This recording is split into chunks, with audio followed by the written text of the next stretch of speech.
Whether it's Elvis Presley is still alive and living on an island somewhere, or that every celebrity in the world is a member of the Illuminati, pop culture and conspiracy theories go hand in hand in many, many ways. We have been covering more of these famous conspiracies lately, and we're going to get into one today that I thought was absolutely insane, one that Mary found. Yes. What is it? Is it that Katy Perry isn't real, or is it that Katy Perry is in fact JonBenet Ramsey? There's a prevalent conspiracy theory that, in fact, JonBenet Ramsey's famous murder was a hoax and that she was sacrificed in order to become the pop star Katy Perry. And I actually looked into this and wasn't able to find the original YouTube video that argued for this conspiracy theory. It was resurfaced from December 2014 from a man named Dave Johnson.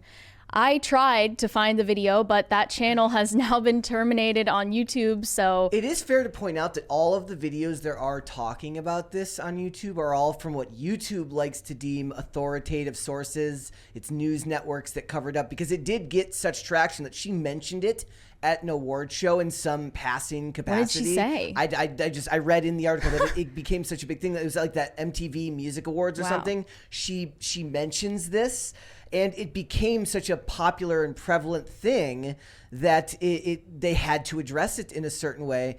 And it's crazy because, look, on the face, this is absurd. They weren't even born close to on the same year. They're about 6 years apart. Mm-hmm. JonBenet was born in 1990 and Katy Perry was born in 1984. Yeah. Well, in case anybody watching is unfamiliar with the case, I'm not really a true crime person, but I've noticed that JonBenet Ramsey's case has captured a lot of people's imaginations. And I went to this subreddit that is still active to this day with theories about it because it's a cold case.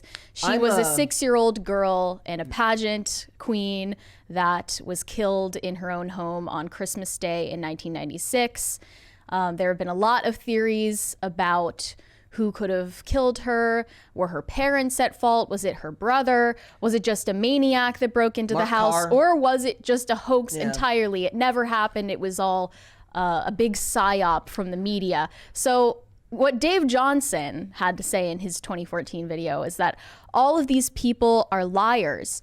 Nobody died. Nobody got hurt. That sacrifice was in name only, and that was to get something. That something was to become a star. JonBenet became Katy Perry, and that's a fact.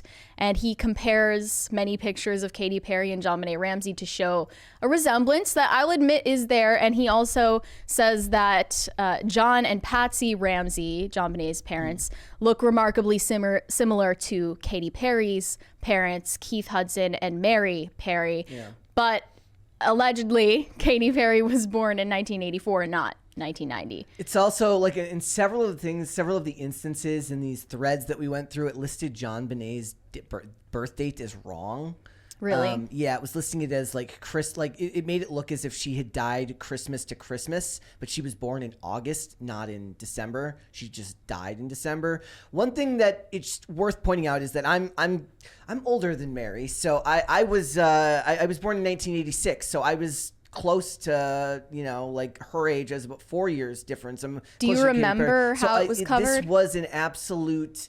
The media firestorm that came from this case, it is hard to actually explain just how big of a deal this was in the media. And in a lot of cases, like I'm from the state of Minnesota, we had a very similar case from a missing boy named Jacob Wetterling, who they just found the person who killed him like 5 years ago or something like this. And he died back in 25 years ago, right? So these types of cases, especially back then, when these types of stories, when you didn't have the prevalence of the internet, so the mainstream press was pushing these cases. They were tabloid.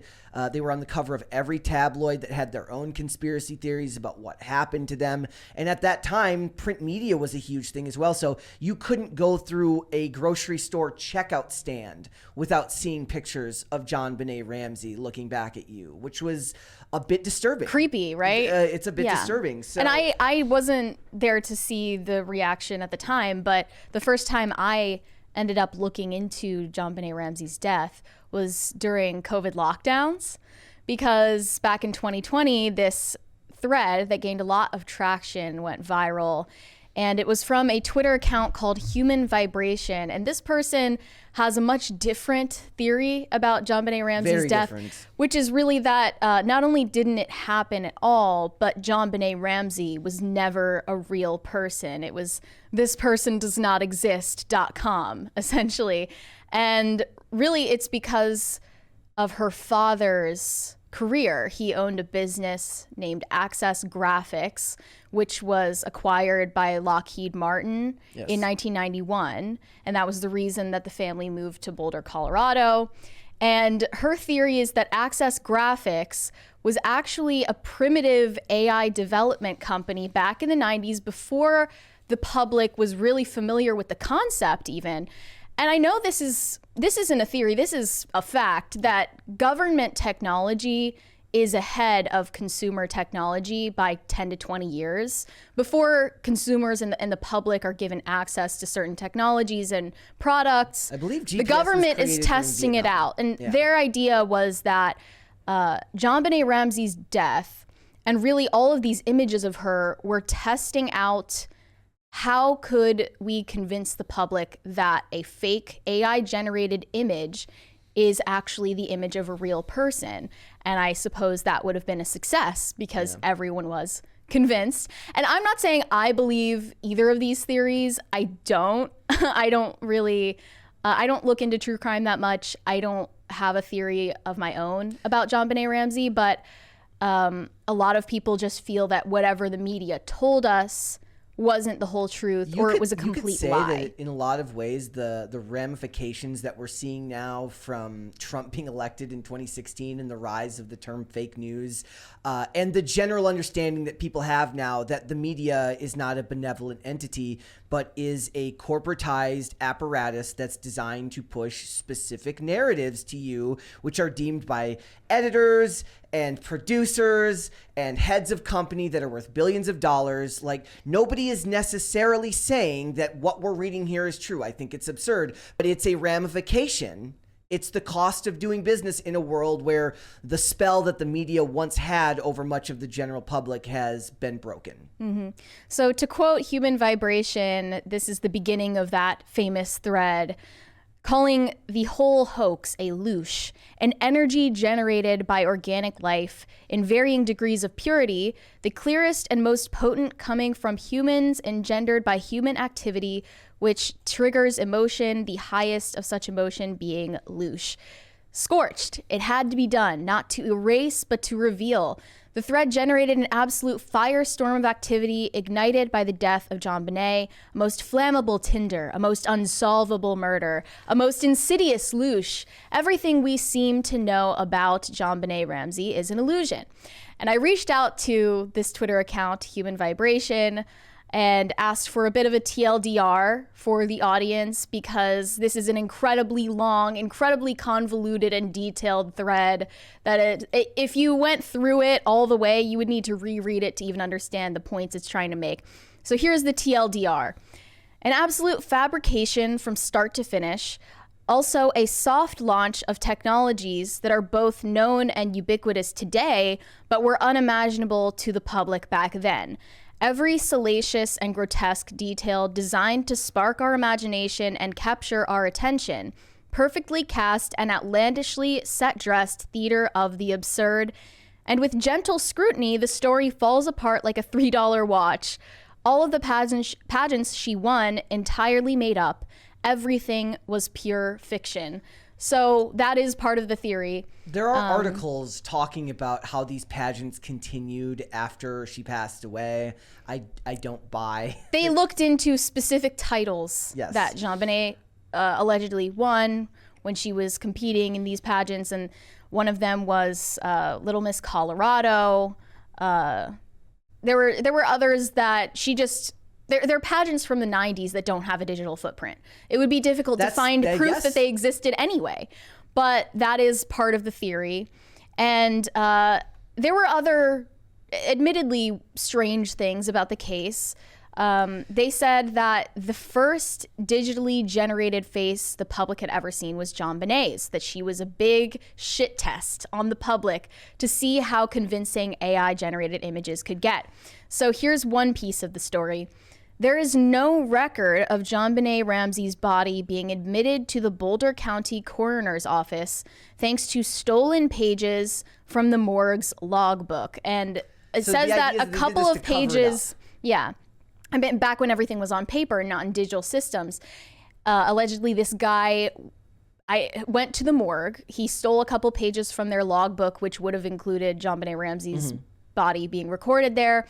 And also he was accused of trying to burn down their house, which was a crime scene at that point. Yes. And secondly, the Ramseys never saw or received an official certificate of JonBenet Ramsey's death. And they even said they never even requested it, which is strange. So there's no record of her body being received at the coroner's office. Those logbook pages were stolen. There's another article that was published 136 days prior to JonBenet Ramsey's death that was text of her autopsy report. Yes, published August 13th, 1996 in the Colorado News Denver Post article. Here's the image. If you guys want to see the image that they're talking about here for JonBenet, that when they're talking about the pictures, there are some striking differences. Let me see if I can put this widescreen here so that you can see that. The collar of the neck, but this could be done in Photoshop. It could. Especially crude Photoshop that was being used in the 90s. It looks retouched, so it's... Whether it's fake or not, like, you can smooth this area here. This can be done by the sweater, the neck, the shadows, and things like that. Even back then, look, the part I find the most, the name of the company, but between Access Graphics and the other one that the company that he formed before that was Advanced Product Group, which just invites conspiracy theorists to be like, seems vague.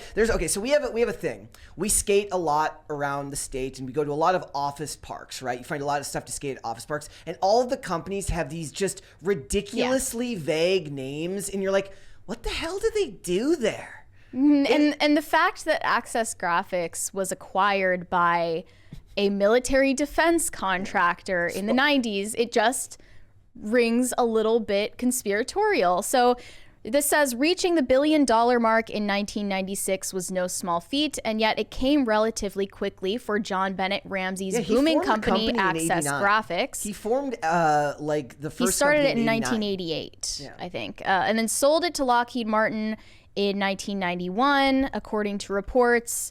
And I see that this is from a very old archived Boulder News article from December 21st, 1996. He was named Entrepreneur of the Year from the Boulder Chamber of Commerce in 1996. It says that Access Graphics is a computer distributor company. Who knows exactly what that meant in the 90s, but this person believes it was left intentionally vague to not state what its true intentions were and the kind of technology that they were developing. And this person believes that JonBenet Ramsey completely invented his fake daughter from scratch to use it as a test product on the public. You could say that perhaps what you're seeing is trauma is not a trauma response to a tragedy is not unheard of for family members or someone that was close to somebody who's passed away and got no answers. But this is, you could say that the constant wringing of hands and worrying about whether she was fake, is she a celebrity? This could be the collective consciousness of a nation that didn't get an answer to something like this. That's the other thing about it is the case is so widespread and ineloquent because there's no endpoint. There's no answer. And when you don't get an answer, especially during times of tragedy, when something happens to you, your mind seeks out things to help solve the mystery, to help solve the tragedy, because people look for a conclusion. They need to find some type of comfort in an answer. And when you don't get that, you go look into dark spaces where no answers actually are, and you come up with ideas like this. And all of the things that surround it simply bolster how easy it is to formally make something conspiratorial out of this story. The power of the collective unconscious is a huge part of all of these theories. And it's happened with 9/11 too. The fact that print media was, and also radio, was the dominant form of media at the time that these tragedies occurred has a huge amount to do with the fact that conspiracy theories arose.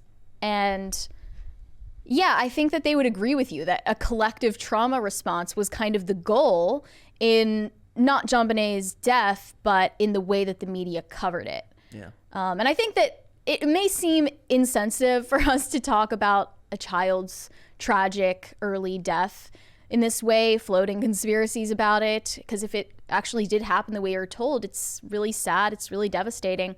But I think that it's fair to say we're far past the statute of limitations on being able to talk about these things. These shows, like Access Media, has given you dominant narrative versions of these stories for decades, and for over a decade now, for 2 decades now. So like if Netflix is allowed to profit off of Jeffrey Dahmer and his victims and JonBenet. And JonBenet and all of the Casey Anthony also had a Peacock series just last year. If they are allowed to profit off of conspiracy theories about those deaths, then I think we're perfectly in our rights to have our own opinions. As Jesse Ventura would say, I'm just asking questions, and we are just asking questions.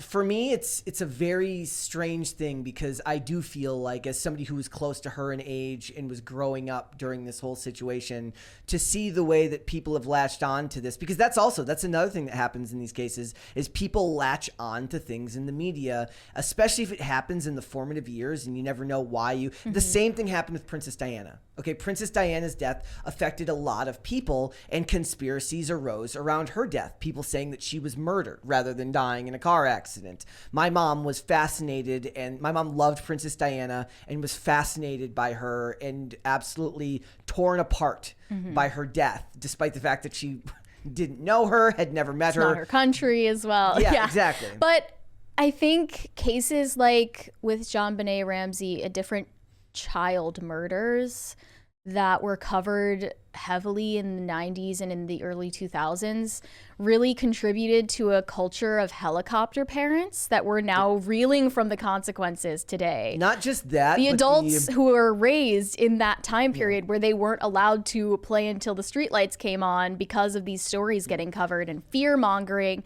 all of these parents getting assaulted with this fear porn about stranger danger, as true as that is in a certain sense. We're still reeling from the consequences of that generation. Stranger danger, from what I understand, has been largely proven false, because a great majority of all kidnappings are from a family member or somebody you know, right? You're the image of the dude in the trees who's about to come and grab you is, for the most part, not what you're actually most at risk for. But it wasn't just the media in the news. Every television show started making stories like this, doing their own versions of it in their police procedurals and television shows, which make people feel like, look, are we in any more danger than we were 20 years ago, or are you simply being assaulted by media that's putting it into your brain all the time now? And I wonder that about the way people see the world today. Like, look, is the world really any worse than it was 20 or 30 years ago, or are you just carrying around a device that gives you all the bad news all the time, when before you had to go to work, maybe you listened to a little bit of news radio, but most people didn't. They listened to shock jocks and pop radio or radio, and then when they came home, maybe they put on the news for a couple of minutes. But now it's in your brain 24 hours a day, and you're getting push notifications giving you every bad thing that happens in the world. And, are we any better off today? I don't think we are. But this certainly did contribute to a whole generation of parents that were terrified that their kids, on top of things like the satanic panic, thinking that your kids were going to end up, that just because they listened to devil worshipping rock music, that they were going to end up in a cult somewhere. I think we all can agree that we had a higher trust society in the 90s. at the time when this case was being heavily covered in the tabloids. And now we live in a lower trust society. And a lot of that can be placed at the foot of the media. Yep. Thanks for watching. Listen to full episodes of Pop Culture Crisis on Spotify. Keep up with us on social media and make sure you subscribe and ring that bell so you never miss the show. Bye, guys.